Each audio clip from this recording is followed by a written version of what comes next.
ഇന്ത്യയാണ് ലോകത്തിലെ road traffic accident capital.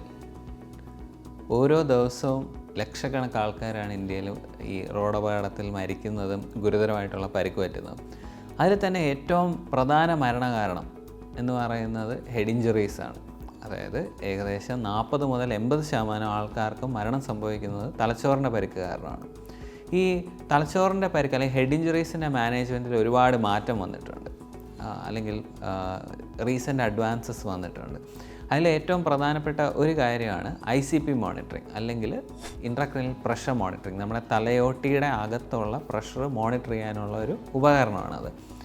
നമ്മുടെ ശരീരത്തിൽ BP നോക്കുന്നത് പോലെ തന്നെ തലച്ചോറിൻ്റെ ലൈവായിട്ടുള്ള പ്രഷർ കാണുക. അപ്പം ഇതിനെ ആസ്പദമാക്കിയാണ് ഇപ്പോൾ മോഡേൺ ന്യൂറോ സർജറിയിൽ നമ്മൾ ഹെഡ് ഇഞ്ചുറീസിനെ മാനേജ് ചെയ്യുന്നത്.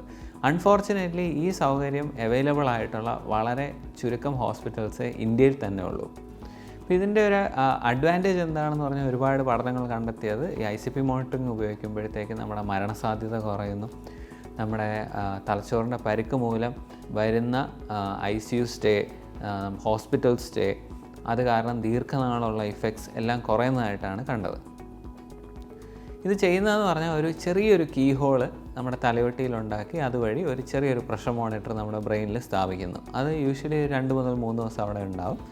ആ സമയത്ത് നമുക്കിതേ കണക്ക് തലച്ചോറിലെ പ്രഷറിൽ എന്തെങ്കിലും വ്യത്യാസം വരുന്നുണ്ടെങ്കിൽ അത് ഇൻസ്റ്റൻ്റ്ലി ആ സെക്കൻഡിൽ തന്നെ പിക്കപ്പ് ചെയ്ത് അതിനുള്ള മെഡിസിൻസോ അല്ലെങ്കിൽ സർജറി വേണ്ട പേഷ്യൻസിനാണെങ്കിൽ അപ്പോൾ തന്നെ അത് ഡിറ്റക്ട് ചെയ്ത് സർജറി ചെയ്യാൻ പറ്റും.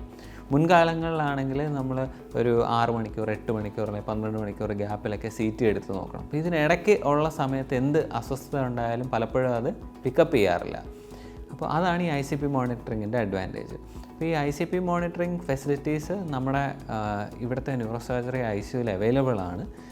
അത് ഹെഡ് ഇഞ്ചുറിക്ക് മാത്രമല്ല സ്ട്രോക്ക് പേഷ്യൻസിനും അത് ഉപയോഗിക്കാം എന്നുള്ളതാണ്. അപ്പോൾ ഇതെല്ലാം നമ്മുടെ ഈ തലച്ചോറിന് പരിക്ക് പറ്റി വരുന്നവരെയും സ്ട്രോക്ക് രോഗികളുടെ ഔട്ട്കമ്മിനെ അത് ബെറ്റർ ആക്കുന്നതാണ്.